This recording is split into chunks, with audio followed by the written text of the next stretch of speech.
हम इसी खुशी के शादियाने मना रहे थे कि अब इंडिया तनहा हो गया है, अब चाइना भी इसको लिफ्ट नहीं कराएगा, अब ईरान भी लिफ्ट नहीं कराएगा, अब इंडिया का बेड़ा गर्क। हम इस चीज़ में खुश थे। हम अपनी बर्बादी नहीं देख रहे इन दिनों में कि हम कहाँ पहुँच गए हैं। हम आज इन 20 दिनों में, हम महीने में खुश थे कि हमने इंडिया का बेड़ा गर्क कर दिया है, इंडिया के 6 जहाज गिरा दिए, इंडिया के सबके साथ ताल्लुकात ख़राब हो गए। इंडिया के तो किसी के साथ ताल्लुकात नहीं ख़राब हुए। इंडिया के साथ तो अमेरिका के भी सही हैं, चाइना के भी सही हैं, ईरान के भी सही हैं। हम कहाँ खड़े हैं? हमें सोच, हम लोग पढ़े लिखे नहीं है ना, जितने लोग पढ़े लिखे लोग होते हैं ना एशिया में, वो सारे बाहर चले जाते हैं, ठीक है ना, वो यहाँ नहीं रहते। पाकिस्तान की, एशिया की सारी क्रीम बाहर चली जाती है। मेरे जैसे अनपढ़ जाहिल यहाँ रह जाते हैं, ठीक है। और जो पढ़े लिखे भी होते हैं वो कहते हैं सिस्टम के साथ चलो यार, अब सिस्टम के साथ चलना है। तो अकल सच बात कोई भी नहीं करता। मैं तो इसलिए इतना बोल रहा हूँ कि मेरा ना आगे ना कोई पीछे है, मैं डरता नहीं हूँ, मैं बोलता हूँ, सच बोलता हूँ। यही तो हमारे हुक्मरान चाहते नहीं है कि ये अगर बदल गए तो फिर हमारे मज़ारे कौन आएगा, हमारी ज़मीनें कौन सैराब करेगा, हमारे काम कौन करेगा, फिर तो सब कुछ खुशहाल हो जाएंगे ना। तो हमारे हुक्मरान नहीं चाहते कि हमारी सारी अवाम खुशहाल हो जाए। ज़ाहिर खुशहाल होगी तो फिर ये इनको राइट्स का भी पता चलेगा, अपने सब चीज़ें को पता चलेगा। जैसे इमरान खान ने लोगों को शऊर दिया बकौल, ठीक है, और लोगों को जगाया और अब उसको कैद कर दिया, ठीक है। अब वो कहते हैं कि इमरान खान ने अवाम को बिगाड़ दिया है, न्यू यंग जनरेशन को बिगाड़ दिया है। तो भाई आज नहीं बढ़ेगा तो कल बढ़ेगा। नमस्कार दोस्तों, देखा जाए तो हर मुल्क में बहुत भिल्ले लोग ऐसे मिलते हैं। जैसा कि पाकिस्तान से ये वीडियो आया है, इसमें जो बंदा बोल रहा है बहुत अच्छी बातें बोल रहा है और कह रहा है कि अगर भारत से हमारे रिश्ते अच्छे हो जाएं तो आज हमारे मुल्क की जो कंडीशन है वो अच्छी हो जाए। और वहाँ के हुक्मरानों को इसका दोषी ठहराता है। वो कहता है कि अगर पाकिस्तान को युद्ध करना था तो युद्ध कर ही लेता। बार बार जनता को ये मैसेज देना कि हम इंडिया से लड़ेंगे, ये अच्छी चीज नहीं है। और हिंदुस्तान से अगर दोस्ती हो जाए तो सही बात है। पाकिस्तान भी आज अंतरिक्ष पे शायद अपने आदमियों को भेज सके। आज भारत से अंतरिक्ष पे सेकेंड बार दोबारा फिर से हमारे यहाँ से अंतरिक्ष में एक आदमी गया है। और इस तरह का जो विकास का बहाव चल रहा है हिंदुस्तान में, उससे ओतप्रोत है ये बंदा। ये बहुत अच्छी बात कर रहा है। आइए पहले वीडियो देखते हैं फिर बात करते हैं। 70-75 सालों से यही चल रहा है दोनों मुल्कों में कि जी इंडिया ने ये कर दिया है, पाकिस्तान कहते हैं इंडिया ने कर दिया है, वो कहते हैं इन्होंने कर दिया है। तो एक जब दोस्ती तभी होगी जब ही हमारा पानी खुलेगा। हमें पानी की तो वैसे ज़रूरत नहीं है इतनी, पानी बहुत ज़रूरी चीज़ है, मगर पानी के बगैर भी हमारा निज़ाम चल रहा है। हमें ज़्यादा पानी से भी ज़्यादा ट्रेड की ज़रूरत है, हिंदुस्तान से ट्रेड की ज़रूरत है, ठीक है। सब्जियां, अजनास और भी बहुत चीज़ों की ज़रूरत है। और हिंदुस्तान को तो हज़ारों तरफ से चीज़ें आ जाती हैं, मगर पाकिस्तान के पास 2-3 ही बॉर्डर हैं। एक इंडिया का करीब पड़ता है। अगर इंडिया से ट्रेड होगी, इंडिया से दोस्ती होगी तो पाकिस्तान फलेगा फूलेगा। तो लिहाजा हुकूमत को चाहिए, देखें जब ईरान की इसराइल की जंग ख़त्म हो सकती है, जब ट्रंप उसमें मुदाखलत करके उस जंग रुकवा सकता है, जब इंडिया पाकिस्तान की जंग उसने रुकवाई है, ख़त्म करा सकता है, तो हमारी सुलह क्यों नहीं करा सकता? हमें क्यों नहीं एक टेबल पे बैठाया जाता? अगर हम दोनों मुल्क बैठ जाएं, ईरान भी बैठ जाए, इंडिया भी, पाकिस्तान, तो ये खिता बहुत खुशहाल हो जाएगा। हमें पेट्रोल भी सस्ता मिलेगा, हमें गैस भी सस्ती मिलेगी, हमें हिंदुस्तान से भी चीज़ें सस्ती मिलेगी, हिंदुस्तान को भी हमसे नमक जाएगा, सस्ता जाएगा। तो लिहाजा अगर देखिए कोई बात होती है तो बात निकलती है ना। सर ये पानी यहाँ तो सुनने में आ रहा है कि राजस्थान को मिलने वाला, जैसे जम्मू एंड कश्मीर की बात करें तो वहाँ पर ये पानी इस्तेमाल होने वाला है जो पाकिस्तान को नहीं मिल रहा। और प्रेडिक्शन भी यही की जाती है कि पाकिस्तान को जम्मू एंड कश्मीर चाहिए ही इसलिए है क्योंकि वहाँ से होकर ही पानी आगे आता है। देखें पानी के तो अल्लाह के पास बहुत रास्ते हैं, ठीक है। ज़रूरी नहीं है कि पानी हमें कश्मीर से ही आएगा, इंडिया से ही आएगा तो बंद हो जाएगा। यहाँ तो काल भी पड़ते हैं, कहत भी पड़ते हैं, कितने साल बारिशें भी नहीं होती हैं और इतनी बारिशें होती हैं कि हमसे संभाली भी नहीं जाती हैं।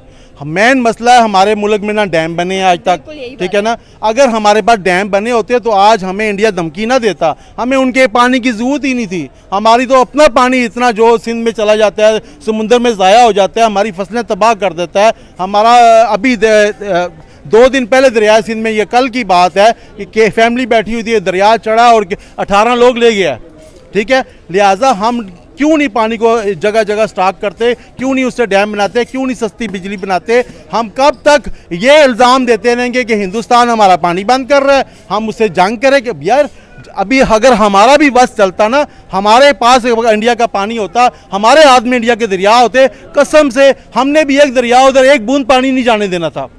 हमने भी कहना था ये पानी हम थर में देंगे, हम अपने इलाके आबाद करेंगे, हमने भी नहीं देना था। और हम तो सगे भाई को भी पानी नहीं देते, कहते नहीं मैं अपना लेके आया हूँ तू खुद ही ले आ, तो हमने कैसे देना था। लिहाजा अगर वो कहते हैं भाई उनका मुल्क है वो कह सकते हैं। तो जंग तो पाकिस्तान ने देखें अगर करनी थी तो पाकिस्तान तो जंग करना चाहता भी है, फिर भी नहीं करना चाहता। पाकिस्तान की तो समझ नहीं आती, जंग करनी है तो इससे अच्छा मौका कौन था। अब जंग लगी हुई थी ना, एक कौम एक हुई हुई थी, अवाम का जज्बा था कि भाई इंडिया को तबाह करो। इन्होंने हमारे मुल्क में आके 24 मिसाइल मारे हैं, ये ड्रोन हमने 2 दिन करता रहा, तो हमने कब इनकार किया जंग से। हमने तो कहा जंग करो, हम भी साथ हैं, अवाम भी साथ है, या इंडिया रहेगा या पाकिस्तान रहेगा। देखिए जब मसले तभी हल होंगे, या हमारी सुलह होगी या हमारी सही जंग होगी। सुलह तो मेरे ख्याल में 77-78 साल होते जा रहे हैं पाकिस्तान को, तो आपको लग रहा है कि 78 ईयर्स या 77 ईयर्स में पाकिस्तान और इंडिया इस मुद्दे पर आए हैं, टेबल टॉक हुई है कि ठीक है कि हम आकर बैठकर बात करते हैं। आपने बोला है कि पानी के लिए हमने डैम्स नहीं बनाए, तो डैम्स का रौला तो भाई ये हम बचपन से सुनते आ रहे हैं। जब से हमने होश संभाला हमने यही देखा कि पाकिस्तान के अंदर डैम्स नहीं बन रहे, कि इमरान खान ने डैम बनाने की कोशिश की थी। अगर हम दाई बादशाह डैम की बात करें, वो डैम किधर है? देखिए वो तो फिर अंदर भी तो है ना, हम तो वो पाकिस्तान में काम करते हैं जो जिसमें हमारा कमीशन बने, जिसमें हम आवाम को तकलीफ़ दें। हमें पता है हम डैम से सस्ती बिजली बना के कैसे महंगी देंगे। अभी तो हमारे पास जवाज़ है ना कि हम जी पेट्रोल से बिजली बना रहे हैं, डीजल से बिजली बना रहे हैं, गैस से बिजली बना रहे हैं, और ये हमें महंगा पड़ता है, लिहाजा इसलिए हम आपको बिजली महंगी देते हैं। जब हम पानी से बिजली बनाएंगे हमारा जवाज़ ही ख़त्म हो जाएगा, लिहाजा हमने पानी से कभी बिजली बनानी नहीं है। बुराई तो यहाँ बस रही है, फिर हम किसी दूसरे को क्यों पॉइंट आउट करते रहते हैं कि भाई पानी खोल दो, जंग कर देंगे, ये कर देंगे, वो कर देंगे। भाई अपने आप को सेट आउट करो। पाकिस्तानी अवाम बोले कि भाई हमें डैम्स की ज़रूरत है, अभी बरसात का मौसम शुरू होने वाला है, इतना पानी कहाँ जाना है। देखिए डैम पाकिस्तान में जो बने थे ना, अयूब के दौर में बन गए थे। अयूब के दौर में कालाबाग भी डैम बनना था, वो आज तक नहीं बना, ठीक है। उसके बाद मुशर्रफ पे बड़ी उम्मीदें थी कि आर्मी का होल्ड था, मुशर्रफ कालाबाग डैम बनाएगा, ठीक है। और भी बहुत सारे डैम बनाए गए मगर उसने भी नहीं बनाए। फिर चीफ जस्टिस ने कहा जी मैं बनाऊंगा, मैं वहाँ झुग्गी डालूंगा और वहीं बैठूंगा, डैम बनाऊंगा, उसने भी नहीं बनाए।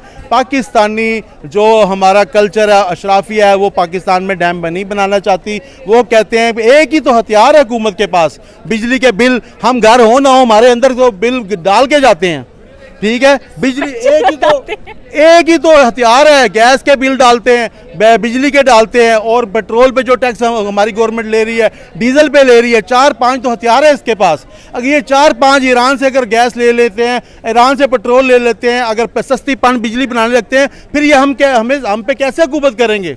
फिर तो ये नहीं कर सकते। हमारे पास जब वाफर चीज़ आती है मंडी में, उस चीज़ का रेट गिर जाता है। अभी भिंडी आई थी ना ज़्यादा, 1 रुपये किलो बिक गई थी, भैंसों ने खाई है, पहले वो 400 रुपये किलो थी। तो लिहाजा हम ज़्यादा चीज़ इसीलिए नहीं बनाते कि हम बाहर से लें और उस पर पहले बोलें जी इस पर बड़ा टैक्स लग गया है, और हम गाड़ियाँ भी नहीं बनाते। पाकिस्तान का आवे का आवा बिगड़ा हुआ है, और खुदारा इतना हमें हिंदुस्तान ने नुकसान नहीं पहुँचाया जितना हमें हमारे सियासतदानों ने नुकसान पहुँचाया है। ये सियासतदानों को चाहिए खुदारा अब तो अपनी कब्र सीधी कर लो। अब आज 10 दिन से कह रहे हो ईरान सच्चे मुसलमान है, ईरानी लोग अच्छे हैं। अगर 70 साल पहले आप उनको अच्छे समझ लेते, आप उनसे तेल लेते, आप उनसे तिजारत करते, तो आज पाकिस्तान के ये हालात तो ना होते। ईरान की जो विक्ट्री हुई है, जो उसने कह लें कि जश्न मनाया अपना, उसमें इंडिया का बड़ा भरपूर साथ दिया गया और इंडिया की काफ़ी तारीफ हो रही है तेहरान के अंदर, जहाँ पर विक्ट्री सेलिब्रेट की गई है ईरान की। तो इंडिया के तो ईरान के साथ ताल्लुकात अच्छे हैं, वो तो उनसे तेल भी लेते हैं, ड्राई फ्रूट्स हर किस्म का, कह लें कि शाबर पोर्ट वहाँ पर नजर आती है। $500 मिलियन। देखें ना जी, कोई भी मुल्क है ईरान में, देखें हिंदुस्तान में सिर्फ हिंदू तो नहीं रहते ना, हिंदुस्तान में हमसे ज़्यादा मुसलमान भी रहते हैं। हिंदुस्तान अब हम इसी खुशी का शादियाने मना रहे थे कि अब इंडिया तनहा हो गया।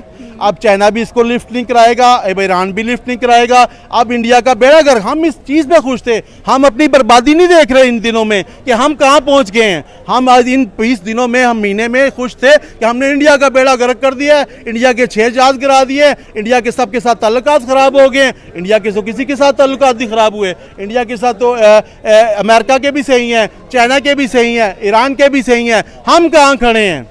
हमें सोचना चाहिए। हम खुश होते हैं कि एससीओ के अंदर भाई इन्होंने डॉक्यूमेंट साइन नहीं किया, तो ये इंसल्ट है इंडिया की। देखिए इंडिया की कोई इंसल्ट नहीं है, इंडिया अपने पाँव पे खड़ा हुआ है। मोदी से एक ही गलती हुई है कि पाकिस्तान पे उसने हमला किया है। अगर ये हमला ना करता तो अभी इंडिया और भी बहुत ऊपर जा रहा था, ठीक है। उसकी गलती से पाकिस्तान का कुछ इमेज अच्छा हुआ है कि हम जंग जीते हैं बज़ाहिर, ठीक है, और हमारी कोई सुनवाई हुई है। लिहाजा अभी भी कुछ नहीं बिगड़ा है, अभी भी या टेबल टॉक कर लो, उनके साथ दोस्ती करो, इस आवाम को खुशहाल करो, यहाँ पे चीज़ें सस्ती आएँ। अभी देखिए इस मार्केट में अगर इंडियन कोई चीज़ आएगी ना तो वो 100 रुपये की होगी, पाकिस्तानी 300 की होगी और बाहर वाली 1000 रुपये की होगी।